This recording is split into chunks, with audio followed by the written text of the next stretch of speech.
李輝師傅好似形意拳都好在行喎。我當年考完位，唔係考完位，呢個係考裁判嘅時候係讀呢個㗎，係專門跟嗰位山西嘅形意拳大師學。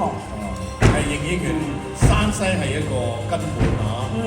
所以我睇夏雪老師嘅形意拳咧，非常之到位。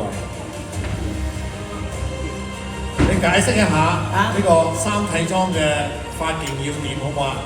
請內家拳嚟講啦。內家拳講。內家拳雞形殼形點樣去做咧嚇？咁所以其實係。